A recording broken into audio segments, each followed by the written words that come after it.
Halløjsovs. Så prøver vi lige det her igen. Nu skal I se her. Måden I finder OBS-programmet på, det er, I går ind på Google, søger på OBS.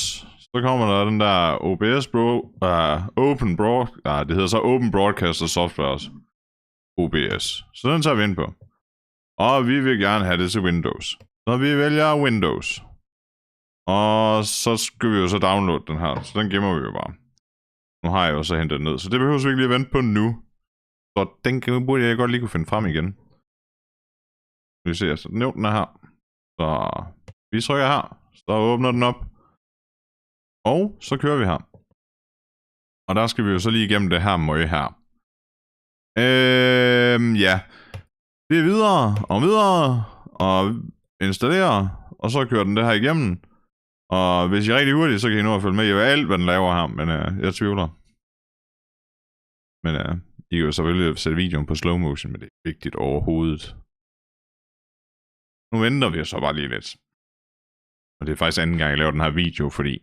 Ja. Jeg fejlede virkelig i det.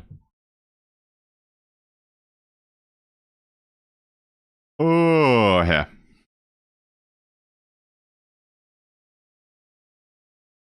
Og vi starter bare programmet. Sådan. Kommer nok op i den og siger, apps, det siger vi ja til.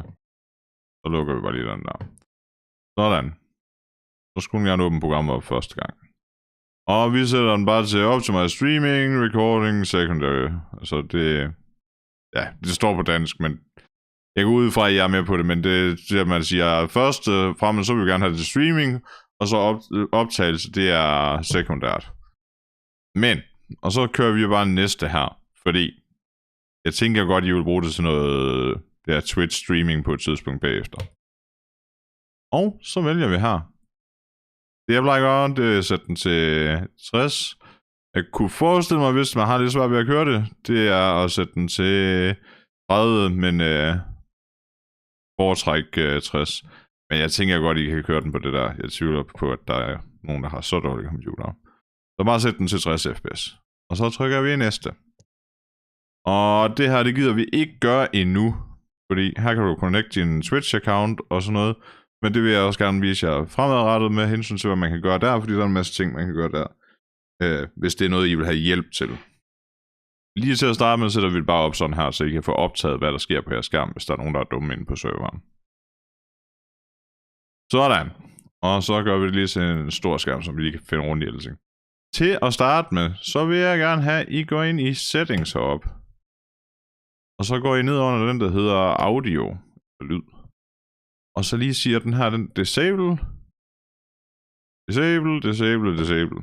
Og så trykker vi bare lige acceptere og OK. Så er der slet ikke noget hernede. Nu skal jeg fortælle jer om de her forskellige vinduer her. Det herovre, det er scener. Så man kan have forskellige layouts på en stream. Altså det her, hvordan det ser ud. Lige til at starte med laver vi bare lige en scene. Men man kan lave flere scener, så man kan skifte imellem det. Men det kan jeg gå ind videre på et andet tidspunkt. Jeg gerne vil have noget hjælp til det. Det herovre, det der hedder kilder eller sources, det er de ting, der kommer til at være på scenen. For eksempel mikrofonens lyd og Discord-lyd og skærmoptagelse. Så lad os prøve lige at få sat dem op. Det vi gør her, det at starte med, så skal vi jo have en mikrofon. Det er noget audio inputs capture. Så den ser vi der. Jeg har altså ikke lige nogen mikrofonslåd til den her maskine her. Så jeg sætter bare lige ind på her. Den her... Hvad det hedder... Ja, den her rubrik heroppe, der skal vi lige vælge den mikrofon, I har. For ellers så sætter den bare til standardenhed. Og den skifter nogle gange, så vælg den mikrofon, I bruger. Sådan der. Og så trykker jeg lige OK der. Så har vi fået en mikrofon ind, og hvis jeg sætter den rigtige mikrofon ind, så vil jeg se, at den her den flyver op og ned. Men det kan vi så ikke lige vise nu. Fordi jeg har ikke nogen mikrofon. Så skal vi også have sat noget andet til. Der skal vi have sat noget... application audio capture til. Der kan man nemlig sætte den til at optage, hvad et program laver. Og jeg tror, jeg har noget Discord her på. Skal vi se, der var ikke noget der. Vi prøver lige at se her, hvad vi ellers skal finde. Jeg mener, jeg har noget Discord. Sådan. Der er en Discord åben nu i hvert fald. Så vil lige minimere den. Og så skriver vi bare, den kalder vi bare for Discord. Så hvis vi er heldige, så finder den selv Discord. Det gjorde den. Men ellers så kan man vælge, hvilket vindue det skal være her. Men her er Discord. Og der er en her, der er vigtig. Det er match titel, eller så find et vindue af samme type. Der plejer jeg at sætte den til, at man skal match titel, eller så find et vindue af samme, hvad noget det hedder, executable, eller fra samme program. Så det er den her. Sådan. Så har vi begge to af dem derinde. Så kan man skrue op og ned for lyden på Discord og sin egen mikrofon. Men det er mere sådan, at hvis der er et eller andet, så er det kun Discord og jeres mikrofon, jeg kan høre. Og jeg vil gerne høre, det skal gerne være, så jeg kan høre jer begge to. Hvis der er et eller andet på serveren, der går helt i spån, eller op i spåner, eller spaghetti, eller hvad man skulle sige. En anden ting, vi også lige kan gøre herinde, med de her kilder her, der kan vi jo lige vælge at sige, vi tilføjer et display capture. Det er sådan lidt forskellige ting, man kan sætte til herinde. I kan se, der er mange forskellige ting. Men et display capture, det er bare skærmen. Og så når jeg gør sådan her, så skal vi bare lige vælge, hvad for en det er. Det bliver den der. Og så er der skærm. Og nu er det sådan set klar til, at man kan optage, hvad det er, der sker inde på Discord-serveren, hvis der går noget galt. Så vi kan lige prøve det her og sige start recording. Og det, jeg tror, det hedder start optagelse, hvis det står på dansk. Men det stopper vi bare igen, for så kan vi gå videre ind, så kan jeg vise jer, hvordan I uploader den der video og kan få sendt det til mig. Så der stopper vi bare her.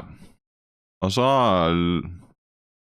så kan vi se heroppe, hvis du går op i filer, så er der en, der hedder, der er nok en, der hedder vis optagelse på den. Men her på når den står på engelsk, så står den til show recordings. Og der er en der. Så den skal vi lige bruge lige om lidt. Så vi kan bare lukke OBS ned her. Og så kan vi gøre sådan her. Bum. Den der overgivet vi ikke have der. Der vil vi gerne have noget. Ja, vi åbner lige Brave-browseren op her. Så kan jeg jo lige gå ind på Google og vise jer det andet der. Der vil bare Google. Skal I se her. Hvis man trykker heroppe ved siden af den der runde ting der, hvor jeres navn ting eller et eller andet der kan I gå ind på den, der hedder drev. Jeg har jo som sagt gjort det en gang, så det ligger allerede en derinde. Men når det så er gjort, så kan man bare rykke tingene over her.